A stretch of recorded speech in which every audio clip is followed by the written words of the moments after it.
ഈശോയുടെ നാമത്തിന് എന്നും മഹത്വമുണ്ടായിരിക്കട്ടെ. കുരിശിൻ്റെ വഴിയിലൂടെ എന്ന നൊയമ്പുകാല വിചിന്തനങ്ങളിലേക്ക് എല്ലാവർക്കും സ്വാഗതം. കുരിശിൻ്റെ വഴി പ്രാർത്ഥനയിലെ 8ാമത്തെ സ്ഥലം ഈശോ ഓസ്ലേം നഗരിയിലെ സ്ത്രീകളെ ആശ്വസിപ്പിക്കുന്നു. ഭാരമേറിയ കുരിശും ചുമന്നുകൊണ്ടാണ് ഈശോ നടന്നു നീങ്ങുന്നത്. ദേഹമാസകലം മുറിവേറ്റിട്ടുണ്ട്. ക്ഷീണത്താൽ അവിടുത്തെ കൈകാലുകൾ വിറയ്ക്കുന്നുണ്ട്. എങ്കിലും അവിടുത്തെ നോക്കി കരയുന്ന ഓസ്ലേം നഗരിയിലെ സ്ത്രീകളെ അവിടുന്ന് ആശ്വസിപ്പിക്കുന്നു.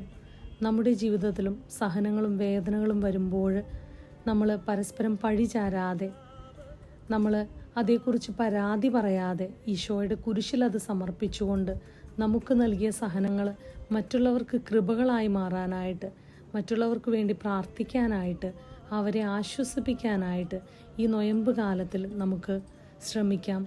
ക്രൂശിതൻ നമ്മളെ ഓരോരുത്തരെയും അനുഗ്രഹിക്കട്ടെ.